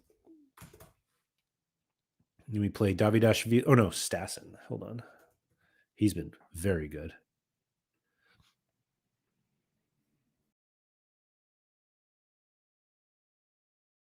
And then maybe we play the Tigres defensive stack here.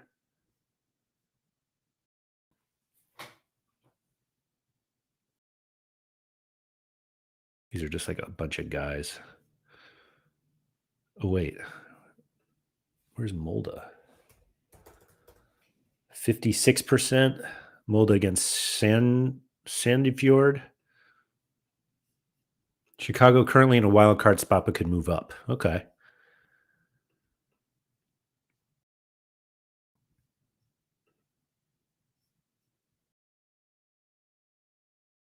I mean, this seems pretty good. I guess we could do the defensive stack here. 371 of the 370 cap, and I still have another player to put in. Oops.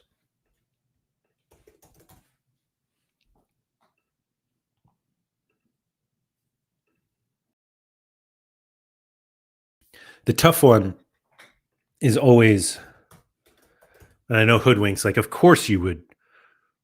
Oh, that one does have higher XP. Cecina versus Vonnetzek, captain. But I mean, how do you look at this and you're like, nah, I'm not going to captain this guy? No thanks.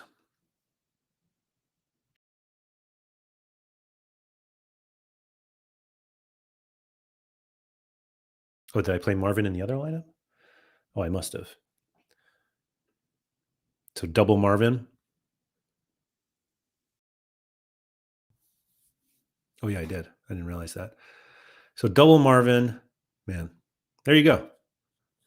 And these are the lineups that, like, everyone's like, oh man, All-Star's so hard. These things aren't going to do anything.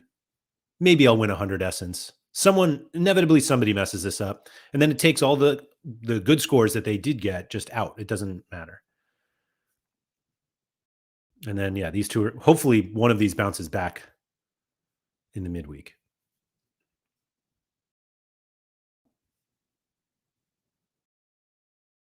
But these are kind of where the favorites are. Who do you root for, or at least like, in MLS? I prefer New York City FC to win more often than they lose. But I'm not I don't follow them enough to, like, I don't follow MLS almost at all. The most I follow about MLS is whether Messi plays. But I feel really bad because I talked to Deke a good amount, and Gator Guy, who just loves MLS, and even Harry loves MLS, and I just, like, they can't get me into it. I hit the third streak, so I qualified for Masters and then bricked it, and then lost my streak the next week. I think I hit the first streak this week, which is just great since the season's over next week. I actually don't even know what I could play. What does a decision day lineup look like? I play MLS Rare in season.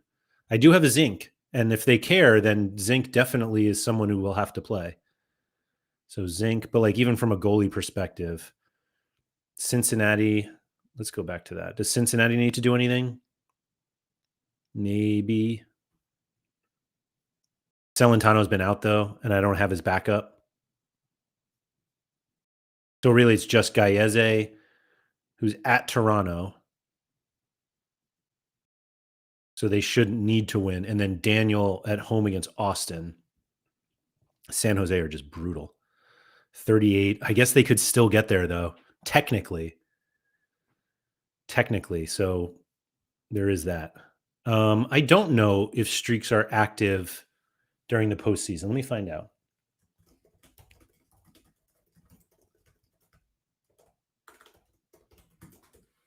Let me find out. Where were we here? So let's say let's say San Jose, because they still care.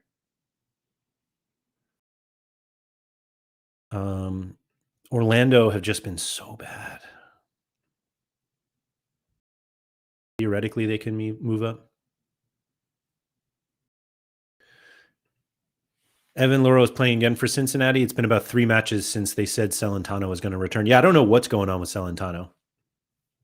Genuinely no clue. I just wait until whether they I wait for the lineup projections, and then if it's right or wrong, I just blame Deke for it.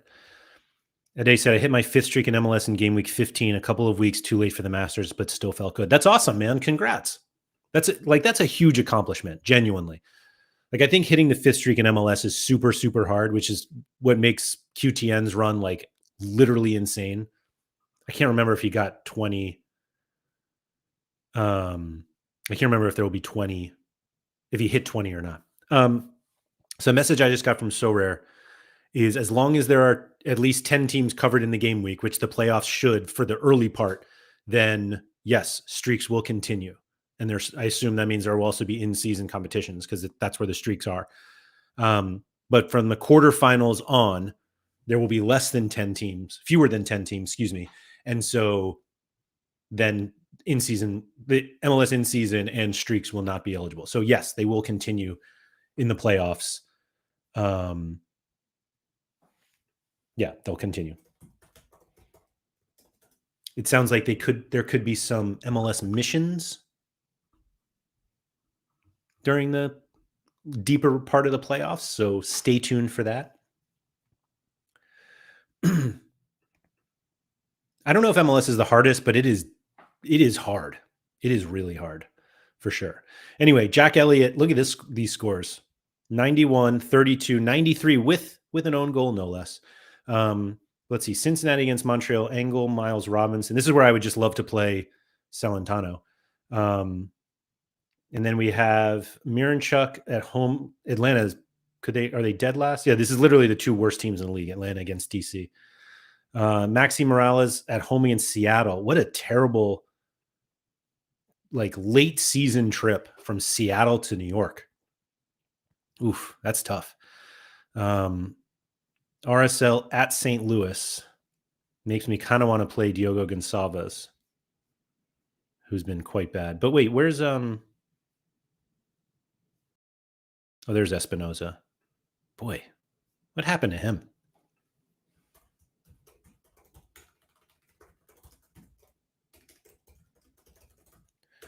Spelled his name wrong, but Google will let us. I was wondering if he lost set pieces or something. No, he's still taking all the corners and really not letting anybody get close to them.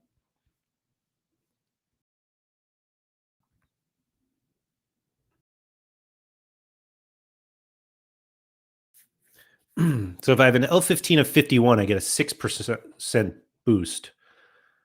Miranchuk has been so bad. Let's see. Arango's at 54. Angle 54. I'm not sure I'm going to get a 51. Let's see. Orellano, Luna. Oh, Gonçalves, who was just going to play. David DeCosta against San Diego. That's not great. Let's put in.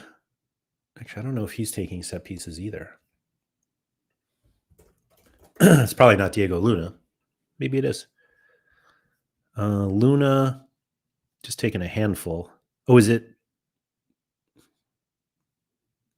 It's just a bunch. Whoever wants to take them, which is annoying. I don't have Owen Wolf. Zuni's the only guy I have from Atlanta. Oh, wait a minute. We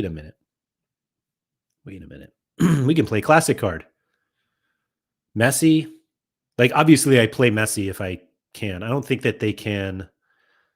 Yeah, they can't win Supporter Shield. But if they care, I play Messi. Simple as that. And Zinc is away, but again, New England super bad. So that's what I'm going to try. Let's see what happens. Yeah, New England have one of the worst records like ever anywhere. So it's just like, yeah, big struggle bus there. But they go on, and I'll have some midweek stuff and midweek some streak stuff continuing. I don't know how many playoff teams I'll have actual players for, but it's it's there. We'll see. But yeah, decision day is very tough because just like what was it, Ed A who said it before, just it's there could be so much rotation based on a number of factors, whether it's like teams wanting to rest for the playoffs or they're not making the playoffs and so they don't care anyway. Just let a few guys play and let it be done with. But yeah, it'll be tough. And thankfully we have people like Sorare Deek who do a lot of the work for us to figure out, or at least try to give us a good estimate of who's going to play and who's not. And yeah, you'll be able to find those on the Sorare Data lineup builder. Sorare Data, excuse me, Sorare lineup builder. Um, and usually roughly 24 hours before the deadline, although they have been coming in earlier, which is really nice because it just allows us to look forward a little more than we do normally. Um, so yeah, that's it. um, that's all I got today. Yeah, it's third. Yeah, Philly won the Supporters Shield already. Okay, that makes sense. I didn't look at the Western Conference, but yeah, 66 points. Vancouver, I guess, could get there, but I guess the tiebreaker goes to Philly. That's crazy that Vancouver and Philadelphia are at the top. Nobody picked those guys to start the season. It's crazy. Messi chasing records. I don't think Messi rests either, but like who knows?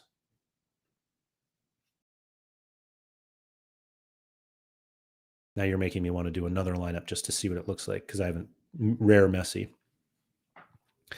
Which if I play both of them here, which I guess I could play Messi in All-Star, but if I played him here, play double Messi, and then I have Gaiese away to Toronto. Freeman, let's put Messi in here.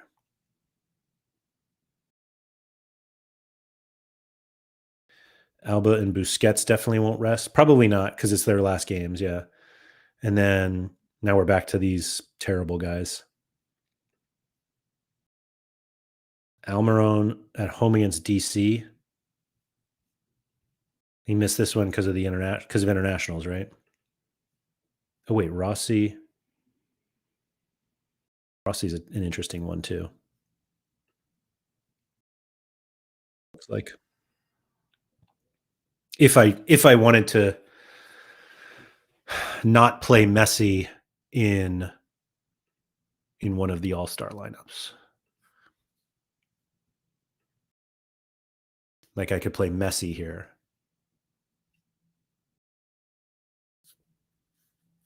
I'm not sure what to do about that actually.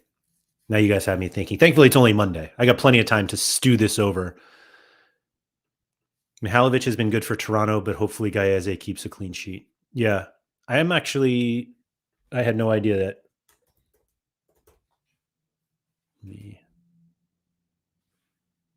Literally had no idea Mihalovic went to Toronto. When did that happen? Oh, okay, fairly recently. Oh no, I guess not. Totally slept on that. Yeah, those scores are pretty good.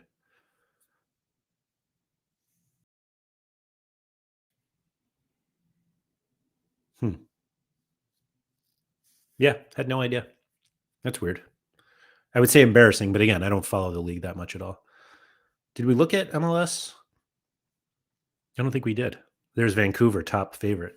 Home against Dallas. There's Cincinnati against Montreal. Columbus Crew, big favorites against the Red Bulls. Is that because the Red Bulls are done?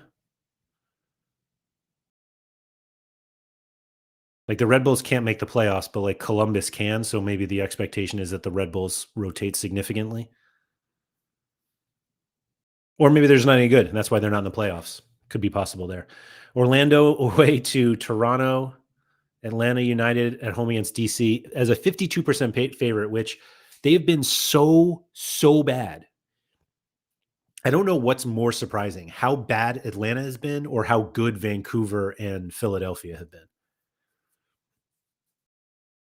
I might have to ask Deke about that.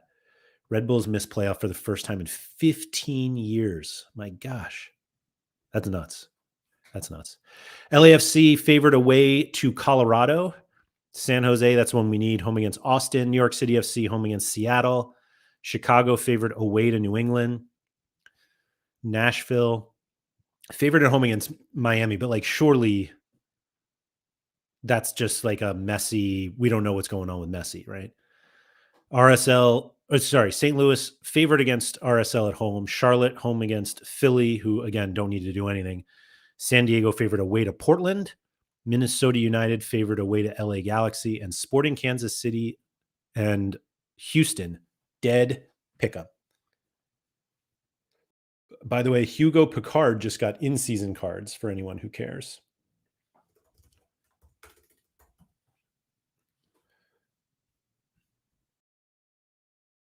I mean, if you're looking for a little collection piece, I guess. I'm not sure I'm running out to buy these scores, but again, just as Bear said, for anyone who's interested, Hugo Picard cards are out there. Number 11, best value right now.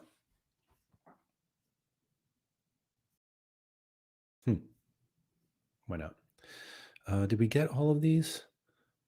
Under 23, that's kind of funny. Championship, I don't really feel like looking at on its own. Yeah, all right. Yeah, that's good. Surely the Atlanta game, they give Guzan one last game or he'll sign another year. I don't know. I'm probably not playing Brad Guzan. I say that, and then it's like when I go to make lineups on Thursday, I'll like, oh, let me go put Brad in. Why not?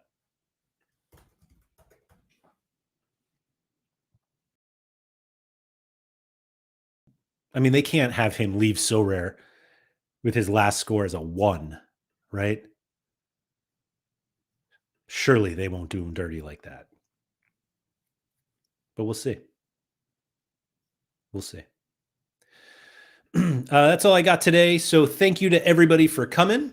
If you could please make sure you like the video, subscribe to the channel. There's Sorare content, obviously, on this channel on Sorare, but there is content in plenty of different languages. If English is either not your first language, or if it is, and you happen to have a secondary language that is either French, Spanish, or German. Am I forgetting one? Now I feel weird. French and Italian, excuse me.